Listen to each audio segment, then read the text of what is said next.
Hey guys, PepperAmmy here. This week we are looking at making sourdough from scratch again. Now, previously I have made sourdough, I've made sourdough starter, but my sourdough starter has never really been somewhere I'm happy with it. So this time I have brought a specific kit. Now this is not sponsored, obviously, but I have brought a specific kit to help make the sourdough, hopefully. It does come with a whole 6 stickers for your dates and times, so that's cool. Now I have given the instructions a quick breeze. Now I'm going to be adding to this video every day, in the sense of this is going to be a day-by-day video. For me anyway, you guys can watch it all at once. But we are going to be following this recipe closely to a point. Now, it does call for 100% wholemeal flour. Now, I'm going to do like a 50-50 because wholemeal flour is extremely hard to find. Now, I don't understand why, because white flour is processed wholemeal flour. So it's wholemeal flour with all of the stuff taken out that makes it wholemeal. So I don't get why wholemeal is so hard to find. But in my local supermarket, there was one brand, only one brand of wholemeal flour, and it comes in a 1 kilo bag. So yeah, I'm going to start by mixing. Ooh. Almost end that straight away. I'm going to start by mixing 500 grams of each. Hopefully I can get a kilo of flour in that. That should. Looks like I can get a kilo in there. Right, sourdough starter recipe. You will need all-purpose flour or whole wheat flour. I have a mixture, and I have bottled water, so I don't have to filter it or anything. Now you can use like tap water, just boil it, let it cool, because you want to get the chlorine and everything out of the water first, because you don't want the chlorine to kill your yeast. And you want to measure out 60 grams of flour and 60 grams of water. Please see diagram for measurements. Empty into jar using spatula. Stir well until smooth. Make sure there are no lumps. The spatula can stir and clean the sides of the jar. Screw on the metal lid loosely, as you will need to allow some air to enter the jar. Leave to rest at room temperature for 24 hours. So once this is done, that is that for day 1, I guess. Right, we have that lid. And we have this convenient jar. Right, so that line is for flour. That line down there I need to hit twice for the water. See, now already, why couldn't you have just made a 60ml water line? Why do you need to put 2 sets of water in there? See, this is going to be going in the review. So we want 60 grams of our flour. Now you can of course just use your scales. This is just nice simple, well I say nice simple all in one.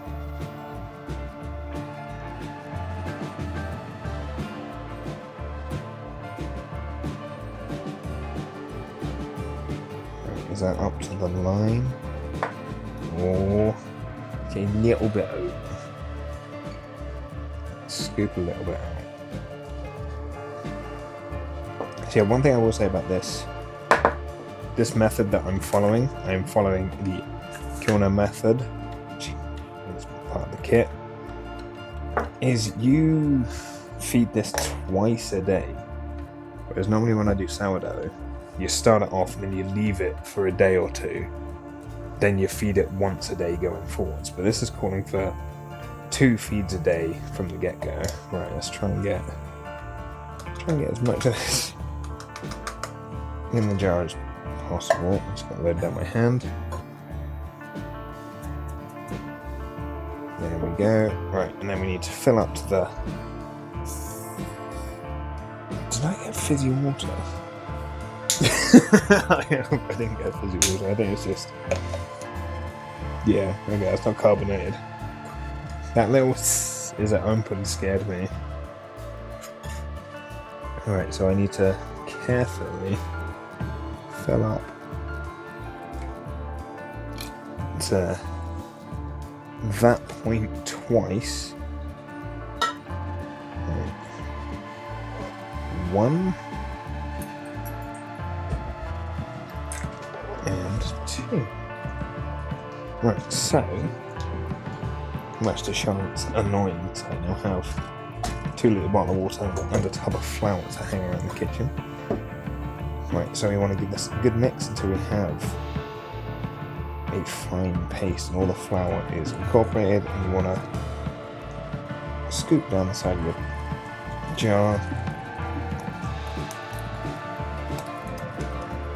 Now you can, of course, use any discards for making pancakes and things, but that is completely up to you.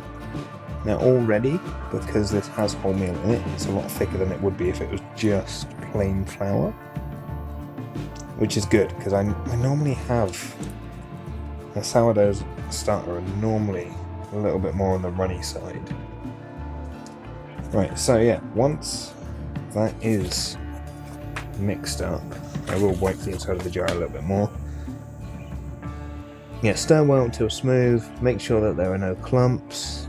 Use the spatula to stir and clean the inside of the walls of the jar. Screw the metal lid on loosely, as you will need to allow some air to enter, and then leave to rest at room temperature at 20 to 22 degrees Celsius or 68 to 72 Fahrenheit for 24 hours. Now I think this room, our kitchen, bang on, well, it's 21 degrees at the moment. That's quite warm for us. So that can get back in the box. Now we have the spare jar. It's got the elastic bands in there. You can put the elastic bands on the jar to see how high your starter has grown. But we're not going to be doing that just yet because we're not quite on the level. I don't expect us to be doing anything over the next 24 hours. Not on a visible level anyway. On a microscopic level, however, it will be doing stuff. Alrighty, we are back for day 2. Day 2's instructions were long and tedious, and yeah, it was just to stir this, so yeah, I guess we just give it a good stir, wipe out the sides, wipe the bottom as well. I have checked the temperature, it is about 19 to 20 degrees in here, which is on the lower side of what it wanted, but that is fine. But yeah, obviously today nothing different happened. You can kind of see it's gone a bit more stretchy.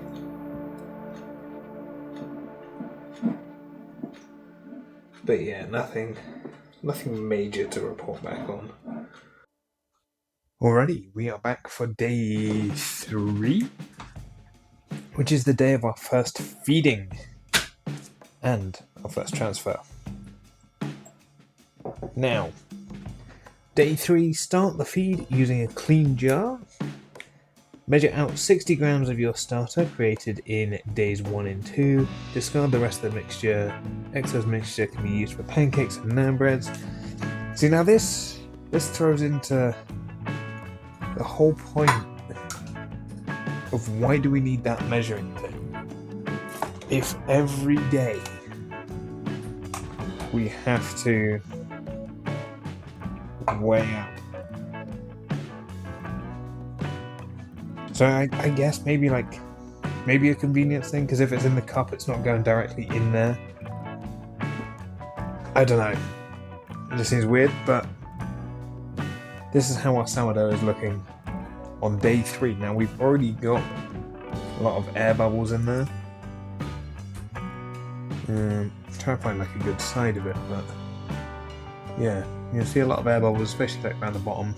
I don't know how well that is on the camera. Ooh. Oh, you can hear the bubbles popping as I mix it. So yeah, that's... Move that out of the way. It is nice and developing nicely, shall I say. Words are hard. Right, so we want 60 grams of this.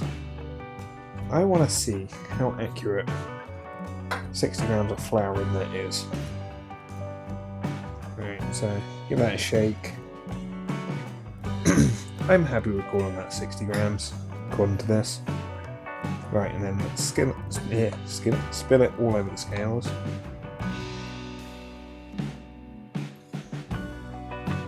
Right, and that is 69, so that's actually 9 grams over. Interesting. Right, now time for the liquids. So we want to fill it up to that slight line inside.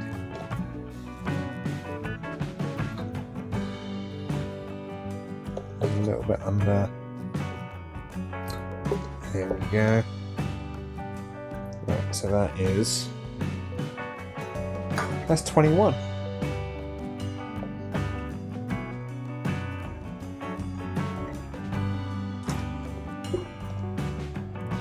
And yeah, that is actually over the line in there.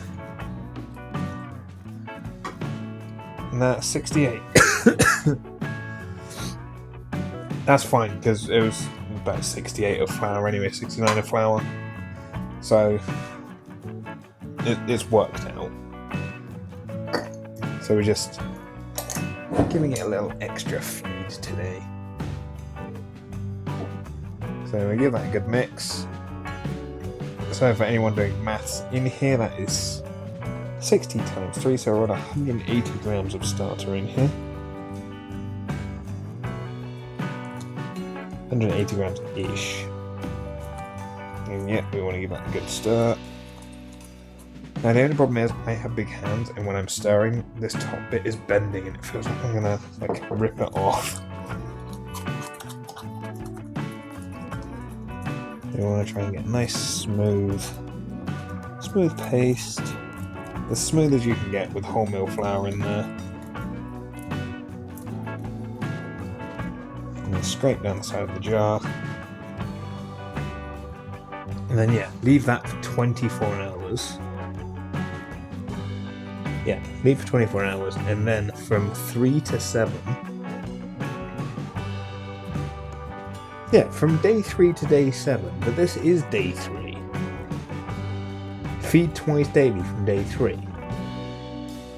But the instructions say on day 3 to leave it for 24 hours. Right, anyway, oh yes, the elastic band. Now it wants us to date the jar, but what I'm going to do is put the date on the wall. So sourdough. So this is day 3, so it was started on the 3rd. No, it wasn't. Math's hard. 15th. It started on the 15th of the 3rd. That is about right, I think. So what I found with this lid, because there's only like a quarter turn in the turn, just resting it on top. It's big enough, it's going to stay there. And that gets to go up on its shelf for the next 24 hours.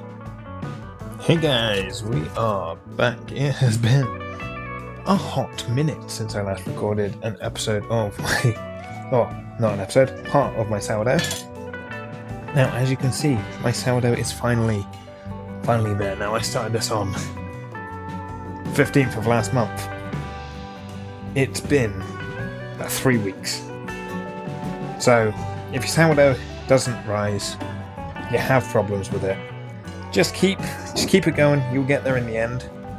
I say this has taken a little while. If you do have issues with your sourdough, like I have, where it wasn't rising properly, and then it was rising too much, or if it has a slight acetone smell to it, as one of the byproducts from this, bacteria can make acetone, and it can make your sourdough starter smell like acetone. It is salvageable, don't throw it away. What you can do is just reduce the amount of starter you put in, and then you can feed it a larger quantity. So instead of doing 1-1-1, so 60 gram starter, 60 gram flour, 60 gram water, you could do a 1-5-5. So 10 grams of your sourdough starter, then 50 grams of your flour, 50 grams of your water, or you can do a 1-10-10. Once again, just 10 grams of your starter, 100 grams of flour, 100 grams of water. Now that's what I've been doing recently, and in the sourdough starter world, there is the scrape technique, where you make your bread with your sourdough, and then you leave a small amount in the jar, basically the scrapings, and then you feed that. And to be fair, that's what I've been doing. So this rise that I've got here actually went to the top of the jar. You can just about see that, just on the inside there, so just under where the lid would sit. That was 10 grams of this starter with 100 grams of flour, 100 grams of water, and that worked out absolutely fine. Gave it plenty of stuff to feed. The acetone smell comes from basically it digesting all of the food in the flour too fast, and then, because you're supposed to feed it once every 12 hours, so it's just running out of food too fast, so you give it less starter and then a lot more food, and it will work itself out. Now, on the other hand, for 3 weeks I have been using this wonderful set to make my sourdough starter. What do I think of this set? Do I think it's worth it?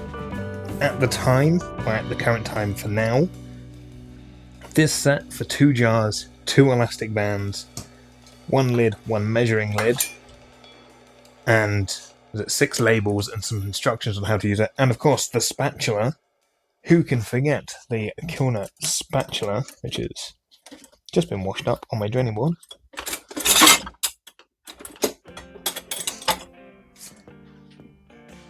There we are.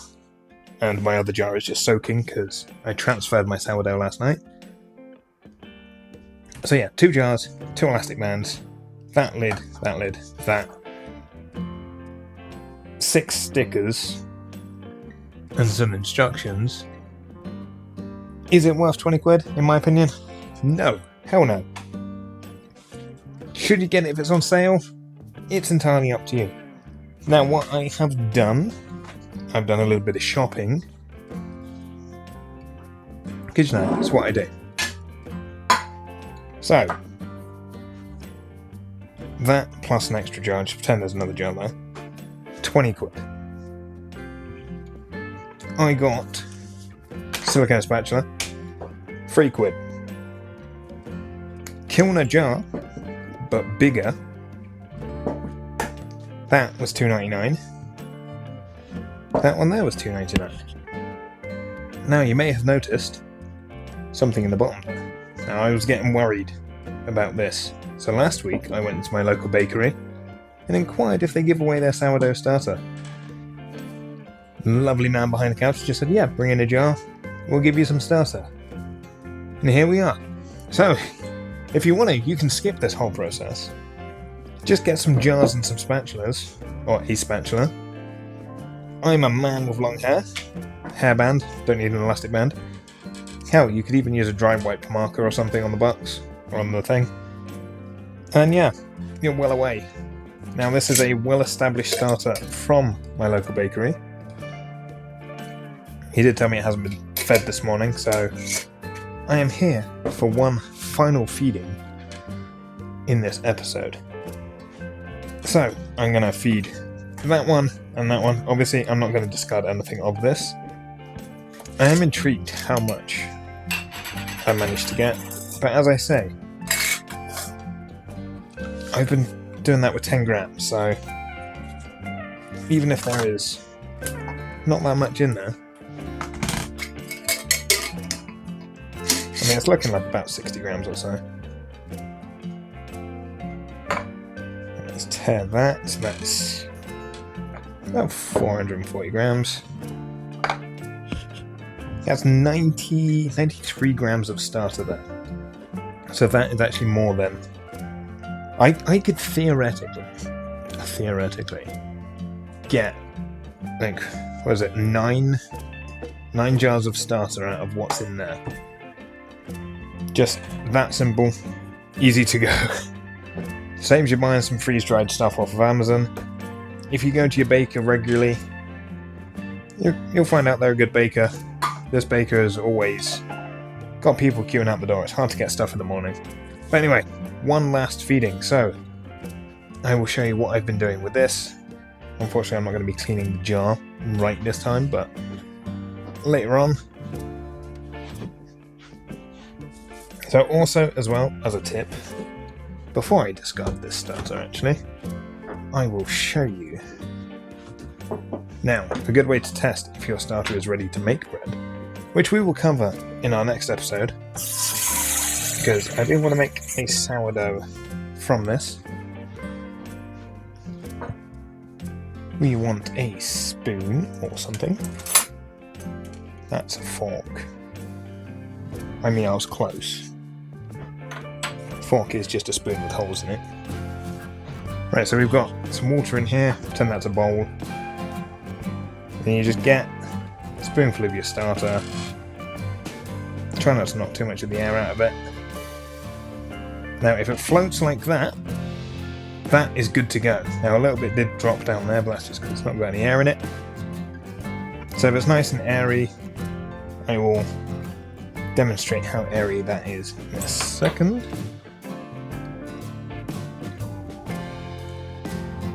So yeah, you can see, hopefully, all the different layers, all the air bubbles popping. As I say, this filled up to about the top of the jar. And then, yeah, straight down to the elastic band again. So yeah, once it's at that stage, you are ready to start making bread. Right, so let's tip this out, and then I will show you what I've been roughly doing recently.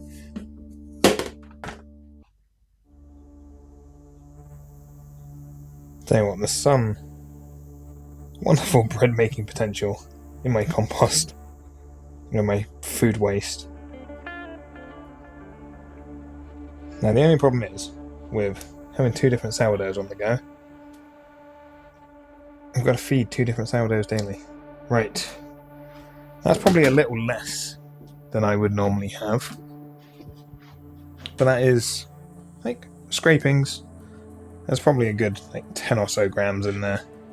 10-15 grams maybe. And then, because I plan on making bread in the morning with this,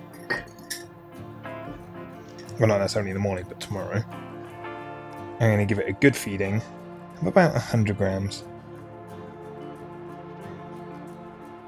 On 200. Excuse the crunchy bottle.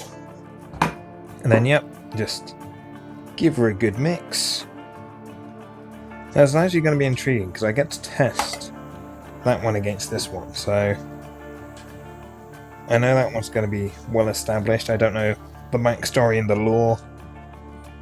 I don't know if it's something that they've had passed down generation to generation, or if it's just something that they had when they opened the bakery.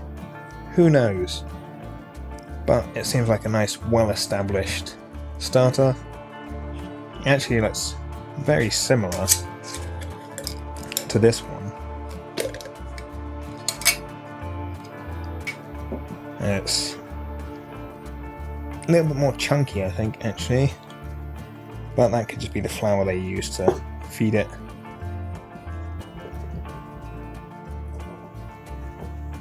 And give the jar a good wipe down on the inside. Now I'm going to be changing the jar tomorrow. But you do, of course, want to be using glass jars for this, because this can get a little bit acidic. So even though you could have food grade plastic, I highly recommend using glass. Plus glass is just a lot easier to clean. Right, so that has now been fed. We will move up the elastic band to its current height. There we are. And then, as always, pop on the lid, don't screw it on, leave a bit of cover. I'm going to wash the spatula, and then feed the other one.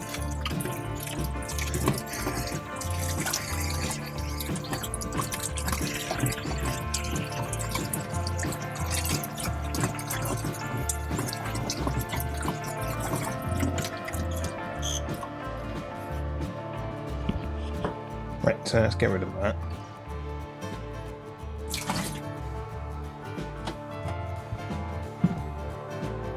Right, so we have, what did I say it was, about 90 grams.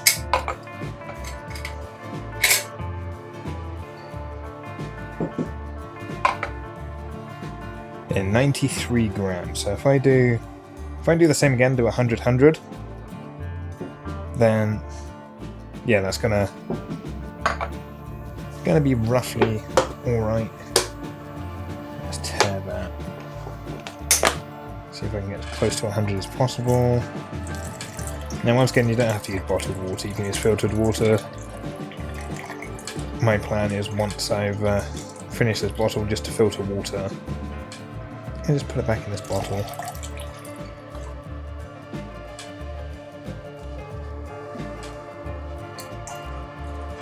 There we go, bang on 100 again. And then 100 grams of the flour. Once again, just 50-50 mix of white and wholemeal. If you are wondering, I now have gone through 2 kilograms of this roughly in my 3 weeks. So if you're just feeding starter, you're not actually going to get through too much flour. So keeping this starter alive for 3 weeks has cost me about £3, which for 3 weeks isn't too bad. I think probably close to about 250 because I've still got some left in there. And yep, clean spatula. Just go and wake up that wonderful pre-established starter. Now you may be thinking that this is kind of pointless, using someone else's starter, but the starter is in itself a colony of yeast and bacteria that has established itself, and it's gonna be so established it should overpower anything that's in this flour.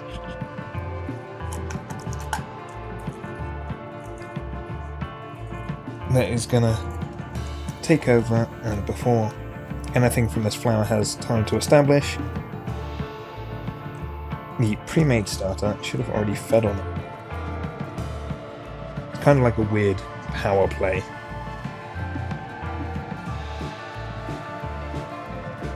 So the yeast and bacteria that's already in the starter will always come out on top.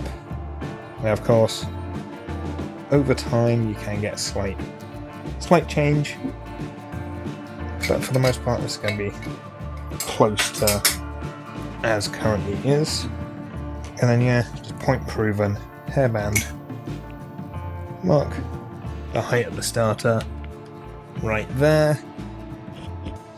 That one's marked with the elastic band, that one's marked with hairband. Jobs are good.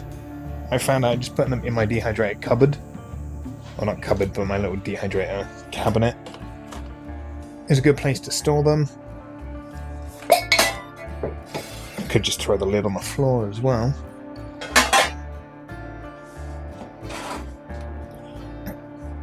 It's out of the way, it's enclosed, it's all good. Put that one in there.